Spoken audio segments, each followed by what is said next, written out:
கர்த்தரை மறந்து, கர்த்தரை விட்டு விலகி, கர்த்தருடைய கற்பனையை எல்லாவற்றையும் மறந்து, வாக்கை மறந்து ஓடிய சிம்சோன். ஆகையால் தான் அந்த கடைசியில் பாருங்க, என்னை பலப்படுத்தும் என்று சொல்லி அந்த வீட்டை தாங்கி நிற்கிற 2 நடுத்தூண்களில் ஒன்றை தன் வலது கையினாலும் மற்றொன்றை தன் இடது கையினாலும் பிடித்து கொண்டு, என் ஜீவன் பெலிஸ்தரோடே கூட மடிய கடவுது என்று சொல்லி, மரித்தாலும் கிறிஸ்துவுக்குள், பிழைத்தாலும் கிறிஸ்துவுக்குள். ஹல்லேலூயா. நான் மரித்தாலும் பிழைத்தாலும் கிறிஸ்துவுடையவனாக நான் இருக்கிறேன். அந்த சூழ்நிலைக்கு தள்ளப்பட்டது. ஆனால் ஆண்டவர் என்ன பண்ணார் பாருங்க, 30ஆம் வசனம், அவன் உயிரோடு இருக்கையில் அவனால் கொல்லப்பட்டவர்களை பார்க்கிலும் அவன் சாகும்போது அவனால் கொல்லப்பட்டவர்கள் அதிகமாக இருந்தார்கள். ஆண்டவர் எப்படியும் பயன்படுத்துகிறாரு. இந்த இடத்துலையும் பாரு, நீ இதுக்கு முன்னால் நிறைய பேரை நீ பண்ண, நான் உனக்கு பலத்தை கொடுக்கும்போது நீ அநேகம் பேரை வீழ்த்தினாய். ஆனால் உன் பலன் போய் நீ அழிந்து போகும்போது அதை விட அதிகமாக என்னால் செய்ய முடியும். ஹல்லேலூயா. உன் பலவீனத்தில் கூட என் பலன் பூரணமாய் விளங்கும். சிம்சோனின் பலவீனத்தில் கர்த்தருடைய பலன் பூரணமாய் விளங்கியது.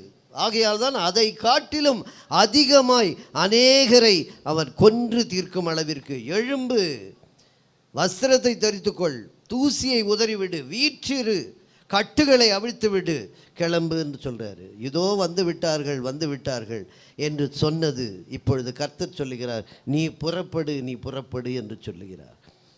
அந்த எழுந்திரு என்றது அது கர்த்தருடைய வார்த்தையாக இருந்தால் சிம்சோனுக்கு இந்த நிலைமை இருந்திருக்கிறது. யாருடைய வார்த்தையாக இருந்தது? அது வேசியின் வார்த்தையாக இருந்தது. அவளுடைய கட்டுகளில் சிக்கிய போது வந்த வார்த்தையாக இருந்தது. 1 கொரிந்தியர் 10:6 வசனம், அவர்கள் இச்சித்தது போல நாமும் பொல்லாங்கானவைகளை இச்சியாதபடிக்கு இவைகள் நமக்கு திருஷ்டாந்தமாக இருக்கிறது. இதெல்லாம் திருஷ்டாந்தங்கள், இதெல்லாம் லெசன், இதெல்லாம் நமக்கு படிப்பினை, இதெல்லாம் நமக்கு பாடம்.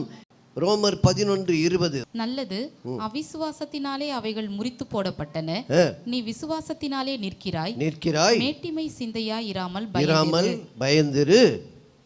அப்புறம், சுபாவ கிளைகளை தேவன் தப்ப விடாதிருக்க உன்னையும் தப்ப விட மாட்டார் என்று எச்சரிக்கையாயிரு. அதான் எச்சரிக்கை. ஆண்டவர் நமக்கு ஒவ்வொரு நாளும் எச்சரிக்கை கொடுக்கிறார். கீழ்ப்படியாமை சூழ்நிலையிலும் பலத்தை கொடுக்கிறார். அவருடைய பலன் என்னை விட்டு போய்விடுகிறது என்பதை அறியாத சூழ்நிலை, பரிதாபத்திலும் பரிகாரம் கிடைத்தது. ஹல்லேலூயா.